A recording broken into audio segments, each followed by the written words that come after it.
place not quite that far away.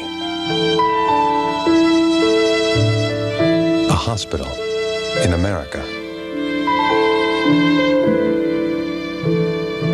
An old man is dying.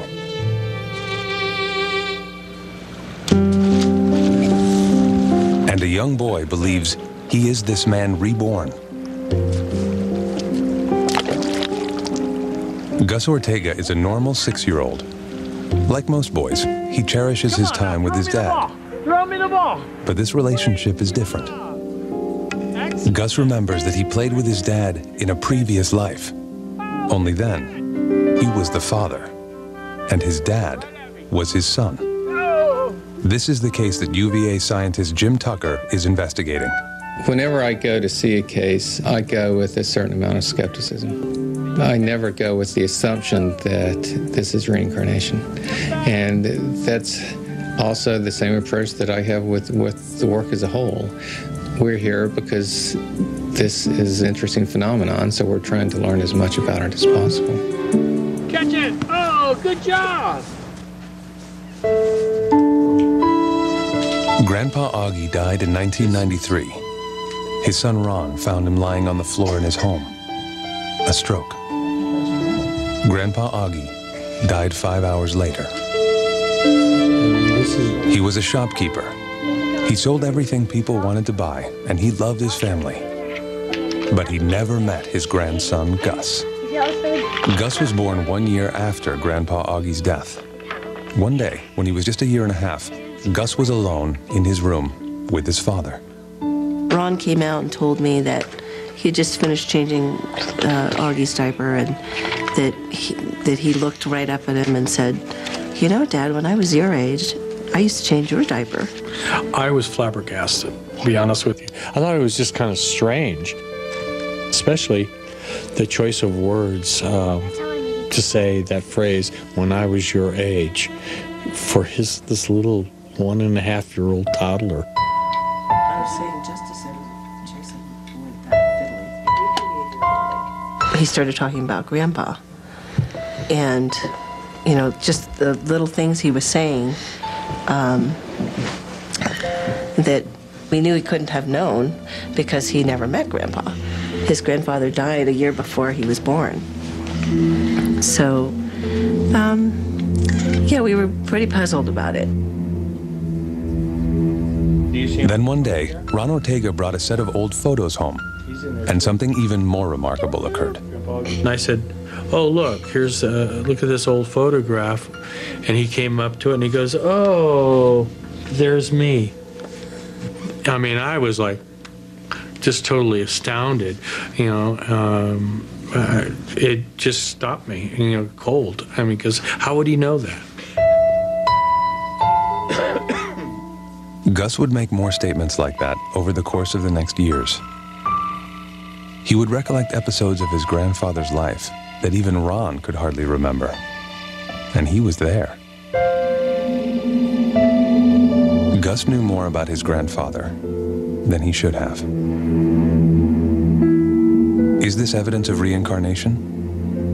How else can these children remember another life? The case files of Dr. Jim Tucker will yield more clues. When I was Grandpa Augie, I died in the hospital.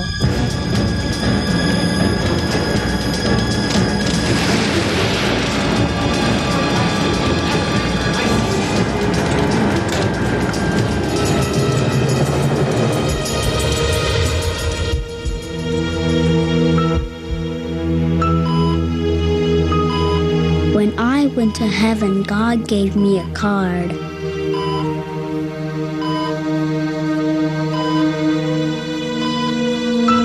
Everybody with a card like that is allowed to come back.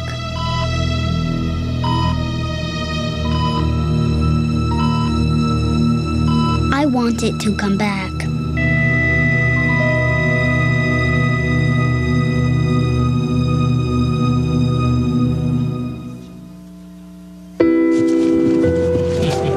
The Ortega home in Colorado.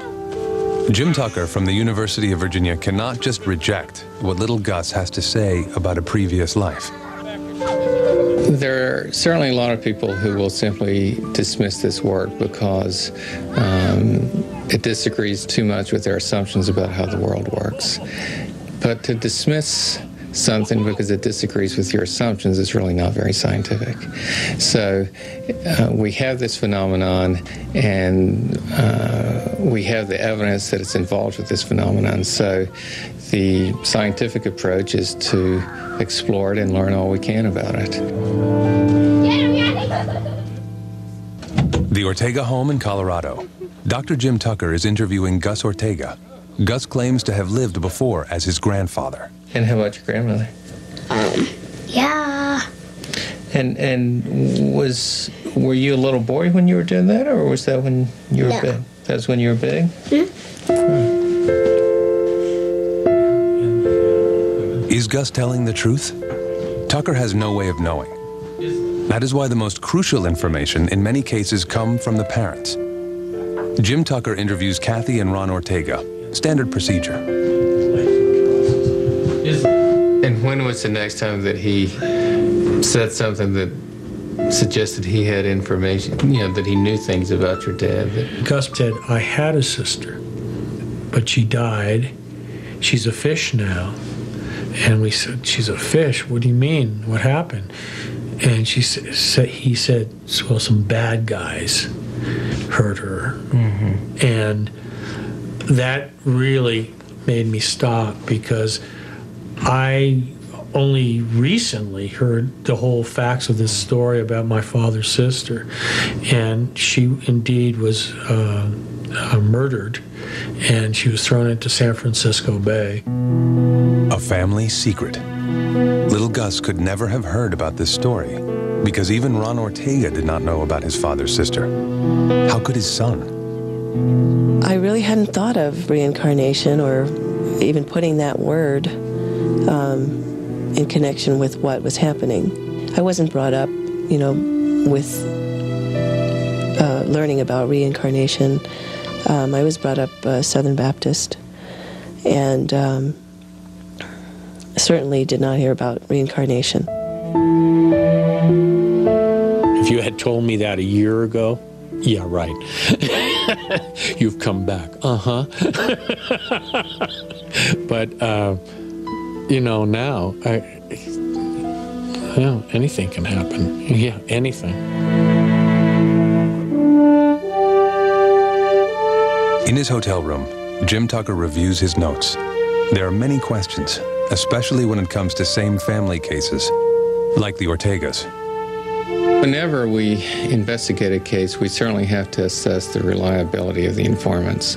With this same family case, we always have the concern that the family members are grieving for the lost family member, and therefore have the wish that the child would be returned. Despite the possible weaknesses with cases like the Ortegas, there are still many questions that nobody seems to have convincing answers to. Whether you accept the idea that this necessarily means reincarnation, which means a soul that moves from one body to the next, that's for each person to decide.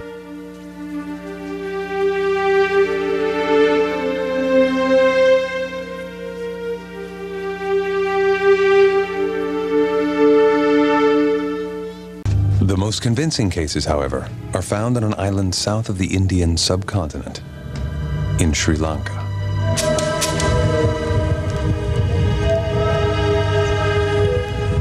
Sri Lanka, a mystical place. A place also where people believe strongly in reincarnation. Most of the island's inhabitants are Buddhists. One of the reasons may be why there are so many cases of children remembering a previous life.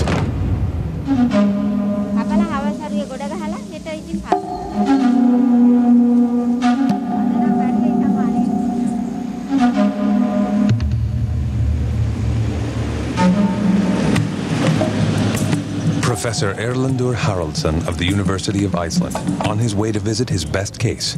He has spent over a decade studying the possibility of reincarnation on this island. Sri Lanka is a good place to study cases of children who speak about a past life, because here you find a few cases every year. And Haraldson's cases are more convincing than any American case.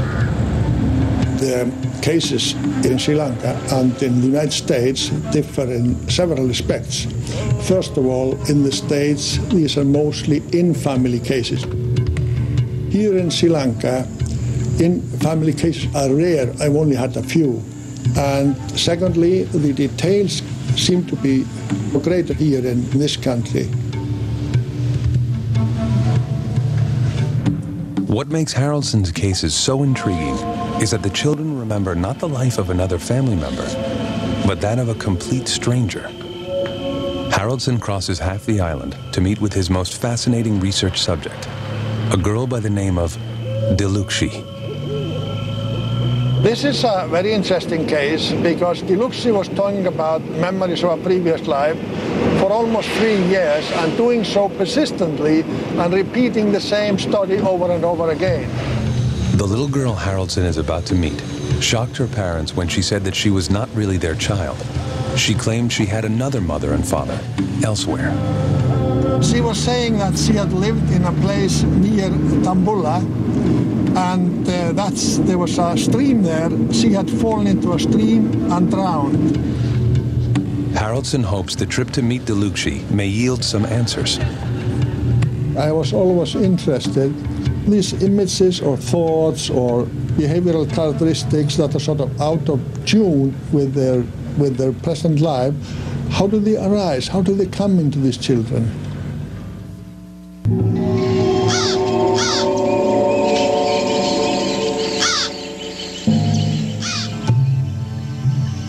Sri Lanka.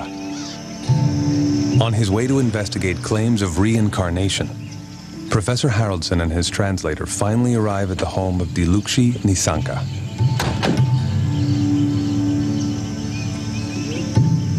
She's the girl who remembers having drowned in a river and is now reborn. Dilukshi's case is one of the best, perhaps even the best, of the cases that we have studied here in Sri Lanka. Professor Haraldson has conducted 2 major psychological studies concerning children who remember a past life. Surprisingly, their psychological characteristics are not much different from children who never report such memories, except for one crucial difference.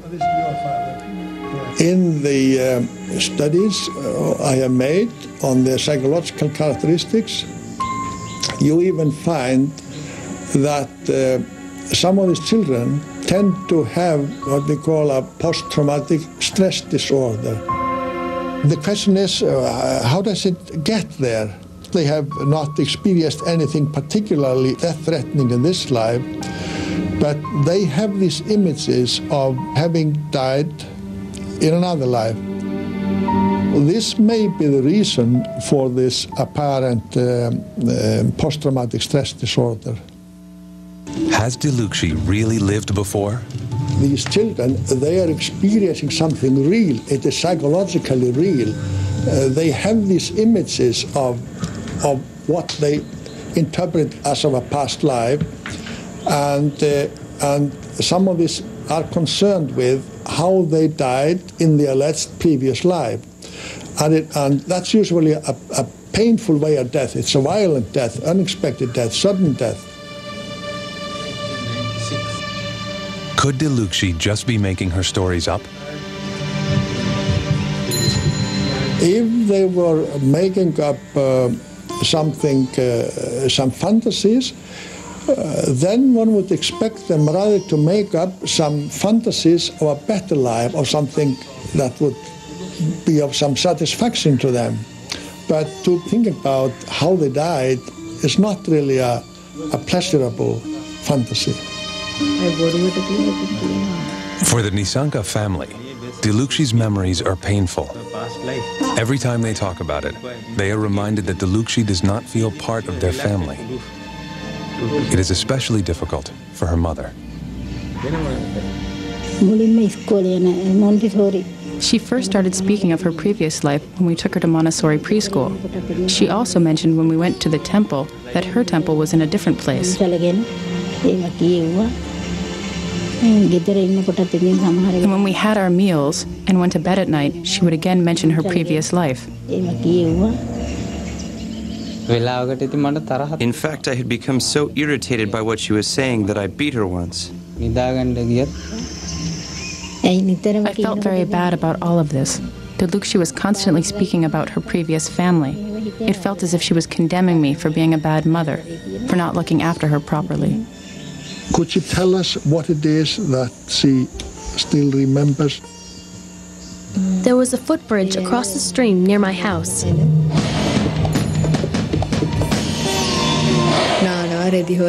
People from the village would walk across the bridge and bathe in the stream. There was a rock near my house where I used to play shop with my friends.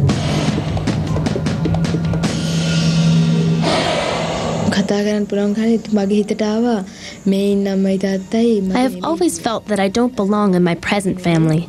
Their furniture and belongings are different from the family I remember. I remembered very clearly the clothes and goods of my previous family. From my earliest memories, I felt like an outsider, and that I must do whatever I could to find my real family.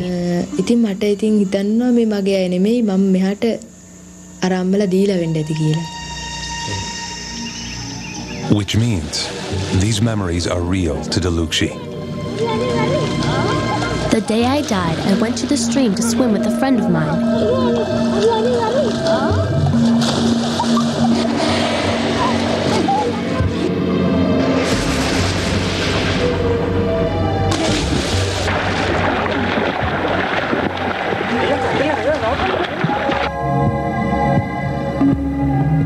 And then, somebody pushed me.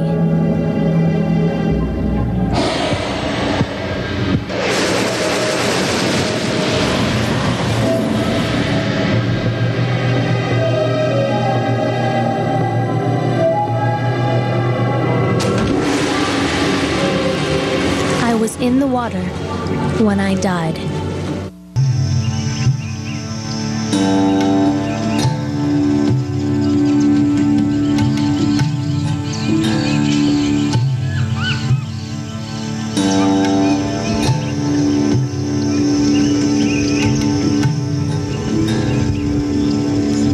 Professor Haraldson and his translator climbed the steep steps to one of Sri Lanka's most recognizable landmarks, the famous rock temple of Dambulla.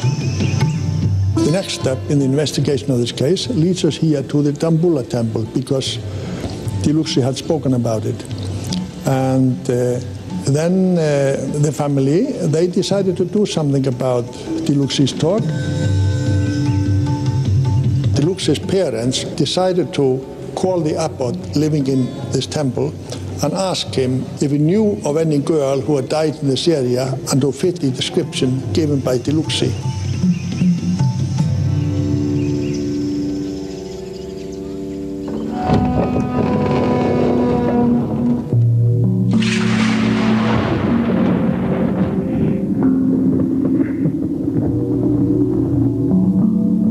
Most of the countries where we find these cases, there is a belief in reincarnation. If a culture principally allows for the concept of rebirth, does that make reports of previous lives more likely? May that be one of the reasons why the best cases can be found in places like Sri Lanka?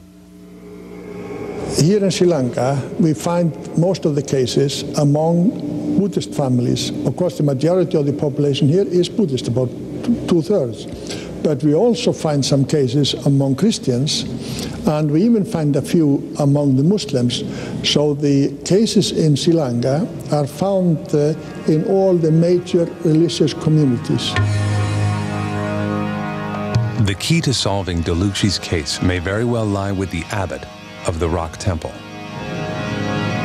Haraldson and his translator can count on the fact that here, their investigation will be taken seriously, because reincarnation is a common concept for a Buddhist monk.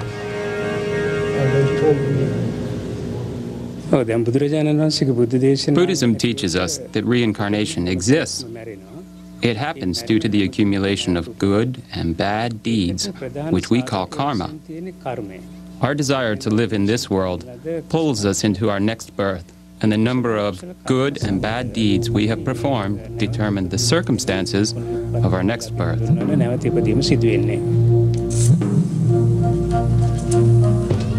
But in the case of Delukshi, the abbot is unable to help. He knows of no other family that matches Delukshi's memories. Instead, he refers the scientist to the local newspaper. A personal friend of the abbot's, a journalist, decided to investigate Delukshi's claims after speaking with the monk. This is how the story continued. Mr. Abhipala, he learned about the case. He went and interviewed Delukshi and the parents about what she had been saying about a previous life.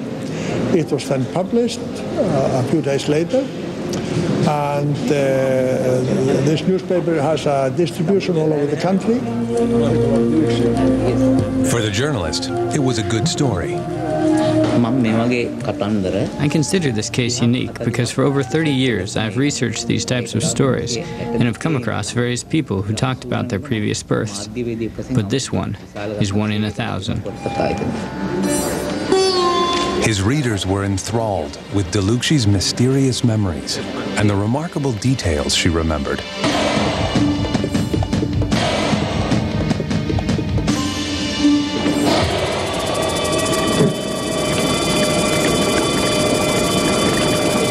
But for now, one question remains unanswered. Will the scientists find a match to Delukshi's memories of an earlier life and death?